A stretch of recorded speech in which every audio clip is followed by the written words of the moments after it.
Welcome to Books on Air, the podcast that tells the story behind the book. It includes insights from authors about how they compose their work, what inspires them, and what they hope you'll take away from their book. Here's your host for this episode of Books on Air, Suzanne Harris. Welcome to the Books on Air podcast. I'm Sloan Fremont, filling in for Suzanne Harris. This is a podcast where listeners get the secret story behind every book. Joining me today is Eleanor Riley, author of the book Rungs on My Ladder. This book tells the story of a simple and modest Jamaican girl who had a desire to excel on the journey of life, showing the devil, I can do all things through Christ which strengthened me. So Eleanor, I want to welcome you to the Books on Air podcast. Thanks for having me, Sloan. Yeah, Thanks. So let's start out by telling the audience just a little bit about yourself and what led you to write your book, Rungs on My Ladder. Well, my name is Eleanor Riley. I was born on the island of Jamaica, West Indies, and I migrated to the United States 1970. Mm-hmm. And from the time I came to the United States with my experience, which was a little bit different, much different from Jamaica, I said, I need to say something in a book.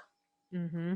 You know, a lot of people may not think that I have what to say, but everybody have a book in them. So, yeah, you know, I was propelled to write. Right. Yes. Right. And so you've identified in your book what you're calling rungs. And can you tell us maybe what that means to you as it relates to the book and how your faith has played a part in this? Well, I called the book Rungs on My Ladder because each rung is like each step that you take in life. Mm-hmm. Each day that you live, each hour that you live, you know, you keep going. So it's like climbing a ladder. Right. You know, and the different experiences that I have while climbing the ladder. Mm-hmm. You know, maybe I could see where I came from and I could maybe get a little bit of vision as to where I'm going. So as I step, you know, I'm kind of seeing things ahead of me and seeing things that I've left behind.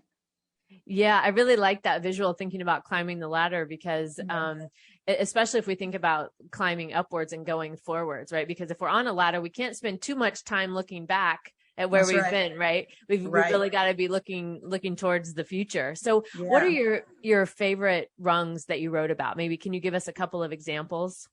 Well, a few of my favorite, even all of them are my favorite rungs. Yeah.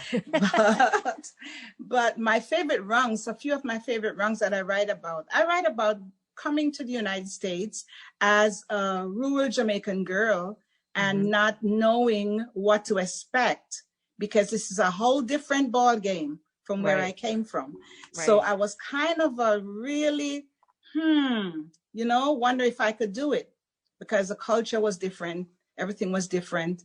Right. And I remember when I came, when I got on the flight first, because that was my first time flying on an airplane. And I thought I had to pay for my meals and all of that. You know, I didn't know it was included in the ticket. Right. So at the end of my meal, I was asking the stewardess, now what's my bill? Right. So, you know, when I came then, I thought that I would not have seen roads with potholes and old buildings and garbage and all of that, you know. Yeah. So when I saw that, I said, well, it's the same world. It's just a different location.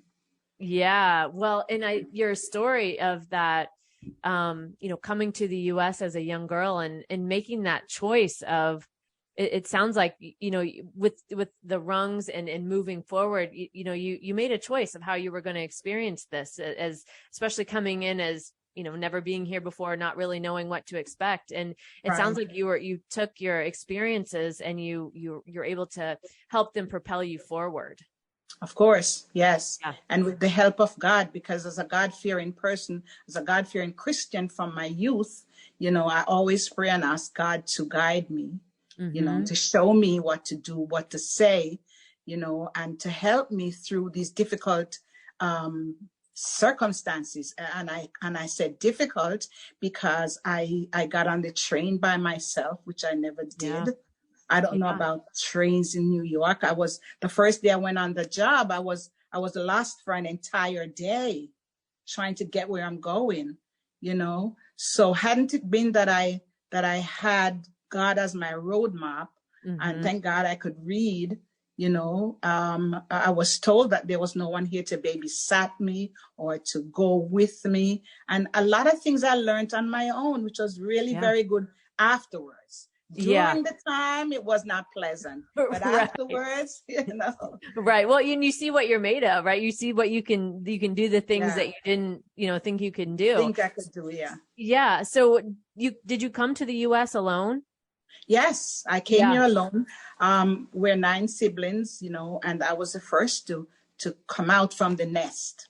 Yeah. So I came here by myself, and I was determined. Because I came with that determination that I was going to make better for it, you know? Yeah. I was going to do something positive with my life. Right. I had the opportunity to do so many different things because I've seen it. You know what I'm saying? I've seen where I could have gone off track. Right. You know, I've seen where I could have followed the wrong crowd. But hadn't it been for that teaching that was instilled in me, I couldn't do differently. Mm-hmm. And so you came here on your own, and I mean, even to go on a trip by yourself, right? That's a big thing, but to completely move to a different country on your own. And did your siblings join you later, or was it? Well, it was about 2 years after that I was here, that the persons that I was working with, I asked them if they could sponsor me. I don't know if you understand what sponsoring is, but, you know, allowing me to come do paperwork that I could come here on a permanent basis, because I came on a visitor's visa. Okay. Mm-hmm. So after I came and they sponsored me, then I was able to bring my mom, my dad, you know, and my sisters who were in the age bracket that could come at the time on the visa. So they came afterwards. I see. Yeah. And so tell us what you learned through all of this about the power of perseverance. I learned so much because, number one, I learned to pray more. And I learned that through the power of prayer in persevering, I can do it. Like I mentioned in the Bible, you know, I can do all things. And that's what the Bible says. And I strongly believe the word of God. I can do all things. It does not matter what it is. The Bible said all things. I can do all things through Christ who strengthens me. And I stood on those words, and I stood on the word of God. And I said, Lord, if you said I can do it with your help, I am going to do it. So that power that I drew from the word helped me to even find out things for myself that nobody told me.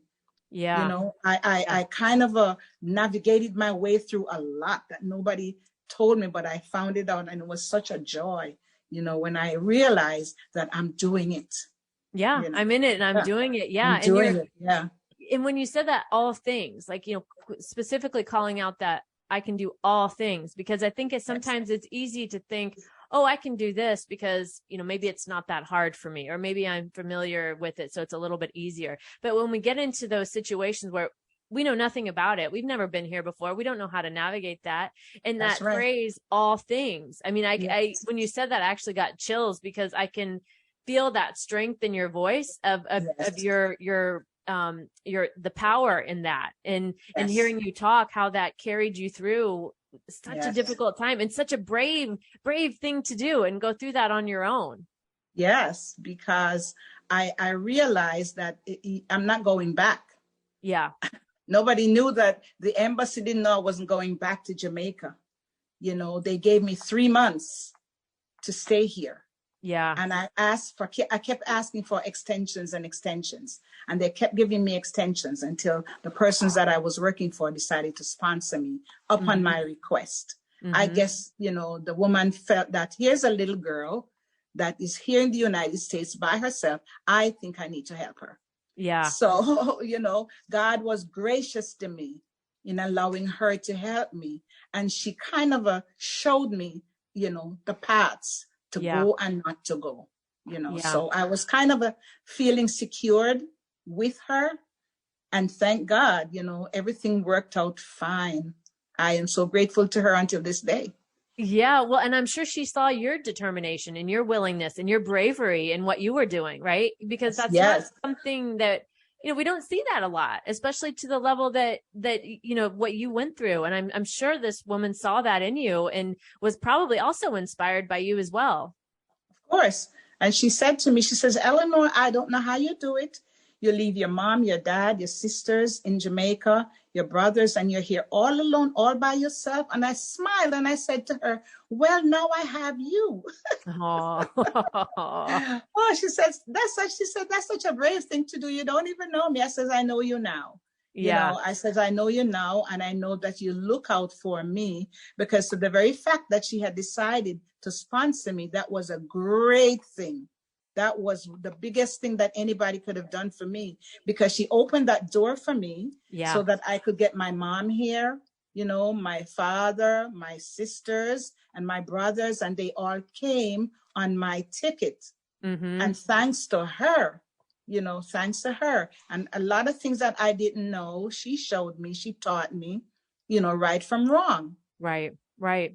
Yeah. And hearing you also talk about this, that belief, I found this in my own life, that belief that the goodness is there and available to me, and my own willingness to allow myself to have that.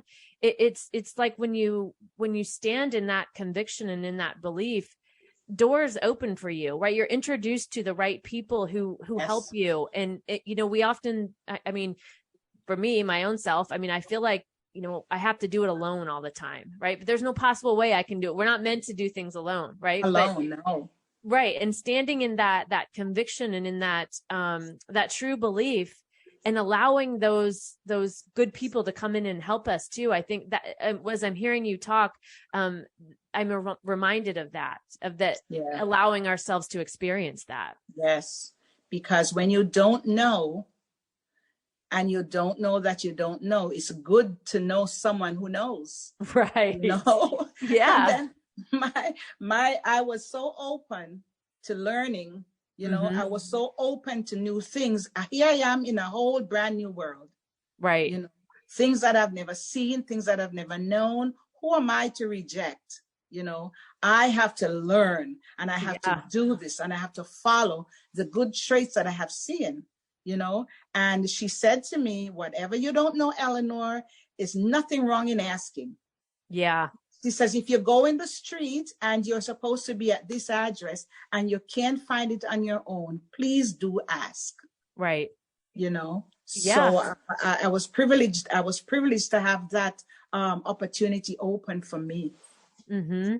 Yes. Yeah. And how is determination then, to accomplish what you wanted to, moved you through the different rungs? Because I just love this analogy of climbing up the ladder and thinking how, sometimes we might get stuck on a rung, or we might get stuck in one place, right? But how has determination propelled you forward up your ladder?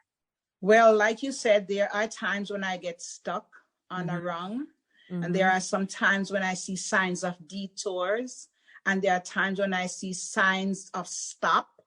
Yeah. There are different signs, you're like on a journey, you're like on a road. And when I come up to crossroads that I don't know which way to go, I know I have God, that I could say, God, help me right here. Mm-hmm. I don't know which way to go, and like sometimes as children in Jamaica, we used to say, eeny, meeny, miny, mo. Mm-hmm. Right. Take your pick. We know. Yeah, we would say that too. Which way should I go? Right. And it's just like a miracle.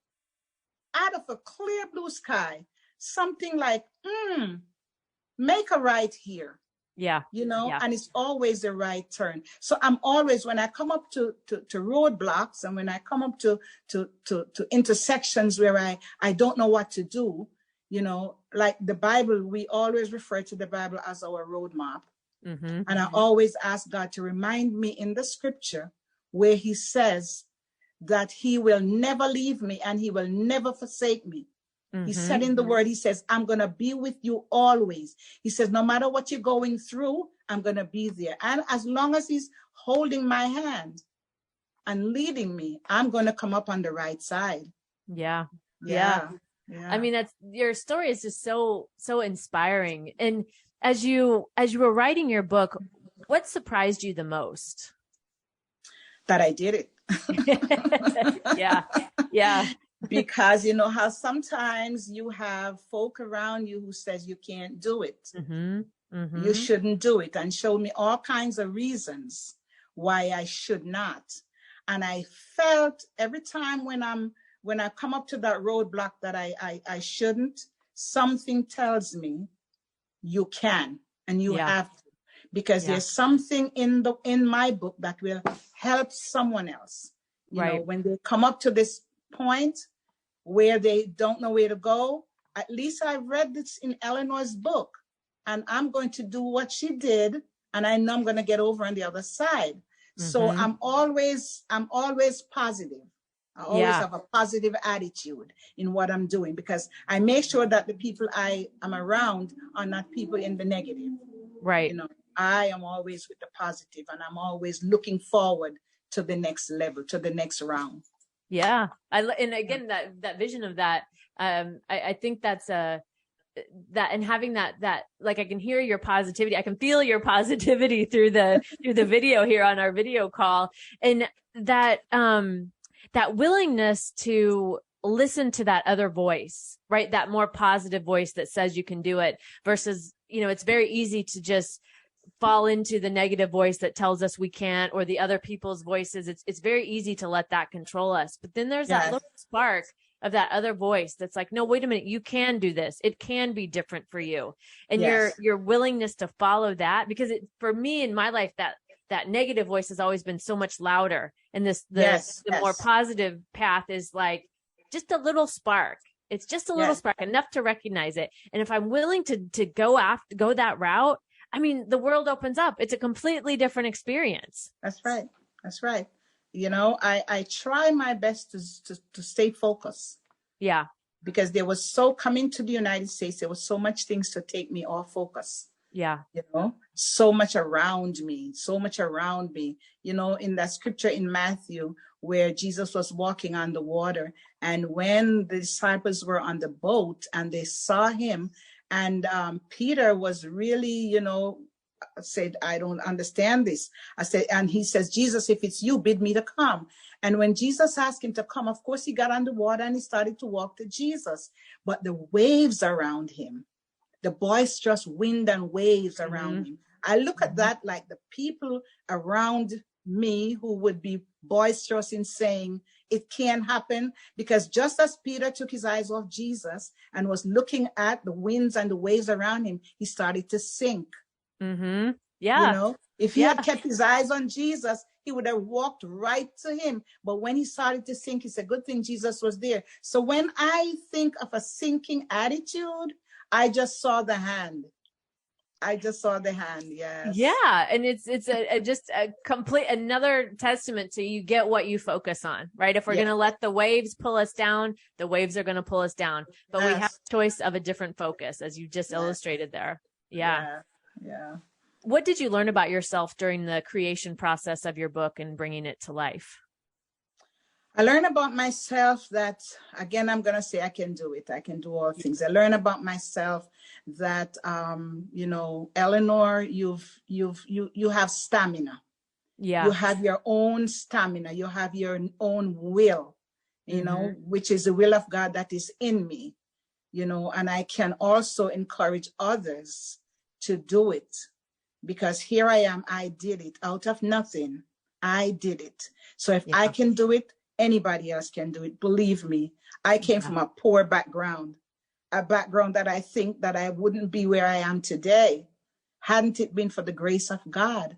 So that's how I know that I have the power in me, the same power as the Bible said that raised Jesus Christ from the dead. I have that same power in me that I can do it, and I can entreat somebody else to do it, and not leading them off course or in any direction that is not right.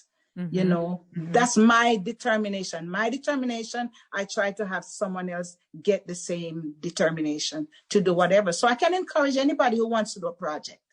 Yeah. Anybody who wants to do a project, whether writing a book, singing a song, because aside from writing my book, I'm also an international gospel artist. And I have 12 CDs to my name. Wow. Because I was determined to do a bunch of stuff. It's like I had a bucket list. Yeah. Yeah. I mean, your story is just so inspiring, and it's just been such a joy to talk to you today. I've really, really enjoyed this conversation. Before we close out, what do you hope the readers learn or take away after reading your book?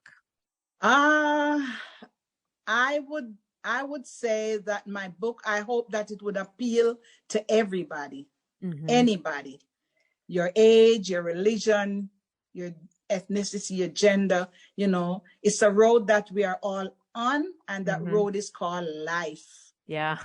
You know, that road is called life. And as long as we are alive, there would be circumstances, there would be situations, there'd be so much to face us on life's journey. And we have to consciously each day live life. And like I said to my two girls, life is not a rehearsal. Yeah. It's not that we are living today and whatever we do today, we're going to fix it, you know, because as we live, we may not live another day like today. So we have to live it the best we can today. So, you know, what I would like everybody to do is to take from my book, Rungs on My Ladder, what you can take. It's like you're setting a great big dining table and you have all kinds of dish on that table. So you don't eat this, but you eat that. You know what I mean? So you can take whatever you eat and you'll be full anyway. Yeah. And in the variety of life, right? We get to choose what variety we want for our lives. Yes.